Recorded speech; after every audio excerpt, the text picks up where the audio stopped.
the news lately of this 15-year-old girl that disappeared, and somebody was on Pornhub and happened to see pictures of her, and where she was trafficked and now is being used in pornography.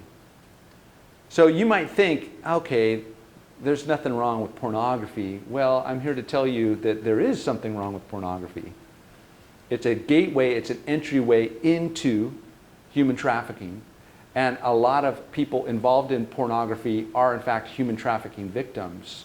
And there's a deeper problem with it, and that is that when we take somebody who is a human being created in the image of God and we reduce them to an image to be used, I call that evil, because we should not be turning human beings into things to be used. That's what pornography does. So just want to gently, or not so gently, challenge you in this way.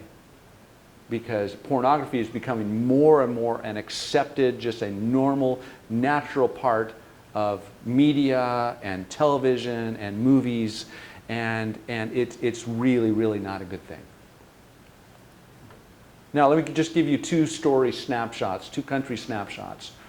Iraq has had incredible upheaval over many years. Now the recent war in Syria, not the one before that in Iraq, but the recent war in Syria displaced about 3 million Iraqis, particularly in the northern part of the country. And I've got friends in northern Iraq. There are 350,000 refugees living in that northern part of Iraq. The friends that I'm working with, they're working with 140,000 refugees. It's a huge number of refugees. And they came to me as the director of the Set Free Movement a number of years ago and said, help us with something.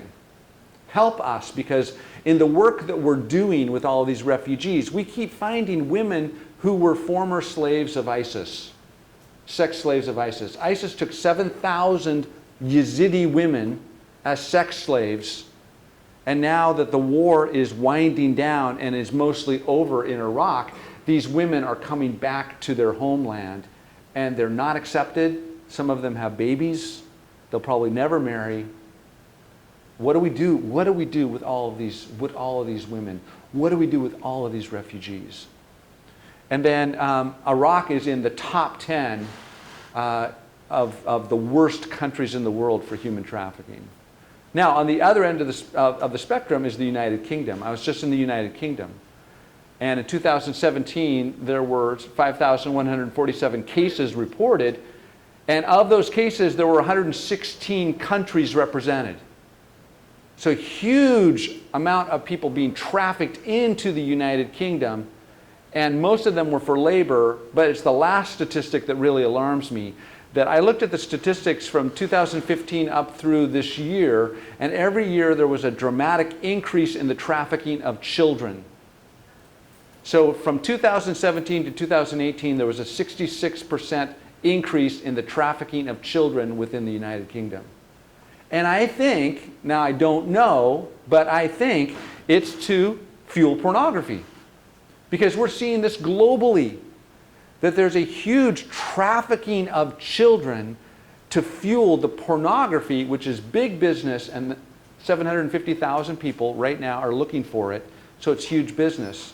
And so children in particular are incredibly vulnerable. But here's the question that I really want to ask you. All these numbers, I'm throwing all these numbers at you, all these statistics, 40 million of this, 100,000 of that, 66%, but every single number represents a human being. Every one of those numbers is a human being. Let's not make this a general, bland statistic conversation. This is about human beings. Somebody's mother, son, brother, father, and here's the real question. Here's the real question. Look at her. How much is she worth? That's the real question. How much is she worth? And the answer is she's worth more money than has ever been printed in the history of the world. She's worth more money than we can even imagine. And it is a great evil to buy and sell and use human beings for profit and pleasure. It is wrong, it is evil, and we must stand up and do what we can and what we should to stop this. Now, we have to start backing up, though, because we can't just talk about human trafficking. We need to back up and ask, well, what creates vulnerability to begin with? How do people become vulnerable to begin with? Because slaves don't just come from nowhere. Human trafficking doesn't just come from nowhere. It comes from somewhere. So these questions, I think, are really important. What creates vulnerability? And then the other question, is this a problem or is it a symptom? Now, I'd like for you to help me with this. What creates vulnerability? Do you have any ideas? Lack of a stable family. Lack of a stable family. What else? Lack of a stable government. Lack of a stable government. Very good. What else? Rejection. There's 3 from this side and none from this side. What creates vulnerability? Poverty. Poverty is a big one. In fact, poverty might be the biggest one, because you've got this crushing poverty that creates this incredible vulnerability where people are really just trying to survive. And then business people come into the community and say, I have a solution for you. I need 10 women to come work in my restaurant. Okay, well, there it starts. What else? Lack of an education, particularly gender inequality. So in many, many parts of the world, girls cannot go to school at all. You women in this room, you are so blessed to be able to read and write and come to a college. There are many, many parts in the world where that is not even an option. So yeah, lack of education. People become tricked because they can't read the contract that they're signing. Yeah, what else? I'm looking for one more really big one, and this should be the first one that you say, but it wasn't. I'm looking for a really big one, and it begins with the letter R. Racism. Racism is huge. Yeah, give that man 5. Racism is a huge, huge contributing factor. And again, this gets back to the whole issue of objectivity. And I wish that we had more time to really talk about this. But I already talked about pornography and how pornography objectifies human beings and turns them into things. And that's what happens with racism as well. We fear a certain people group, or we fear a certain nationality, or we don't understand people from a certain culture, and they look different from us and they act different from us, and so we create names to turn them, to take away their humanity. We create names, derogatory words that turn people into objects, and it's easier to hate and hurt objects than human beings. And we do it in subtle ways. We talk about those Republicans, or we talk about those Democrats. Well, we've just did it. I mean, they're human beings. But when we put labels on people, we turn them into objects to be used. Racism is a huge contributing factor. Now, this picture really reinforces that. So this is a picture from Bulgaria. And these are Roma girls. So if you go and you look at the statistics, if you go to the Wikipedia website and you look at Bulgaria, Bulgaria is just north of Greece, just to the side of Turkey. It's in southern Europe.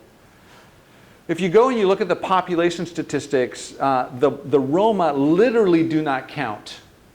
They're not included in the population statistics. They're a darker skinned people. They're gypsies. They're also called gypsies. And the Bulgarians are lighter skinned like me. And the Roma are forced to live in these sprawling slums where they don't have job opportunities, educational opportunities, healthcare opportunities. And I was just in Bulgaria in September, and I'm going to tell you a good story to counter this bad story in a few minutes, okay? But I was just in Bulgaria in September, and I was talking with a pastor in a Bulgarian village of 14,000 people on the outskirts in a Roma village, 14,000 people on the outskirts of a Bulgarian village. He said that every 3 days a girl disappears. And horses are more valuable than girls because you can use a horse to create a livelihood. So I find this picture very, very powerful, because here you have the men with the horse riding on the street. They're working, and here are the vulnerable girls that are very, very poor, who do not have much opportunity at all, and they are less valuable than that horse. So these things create vulnerability: poverty, gender inequality, unstable governments, unstable homes, racism, all these things. So not only am I asking you to address human trafficking, but I'm asking you to address all the injustices.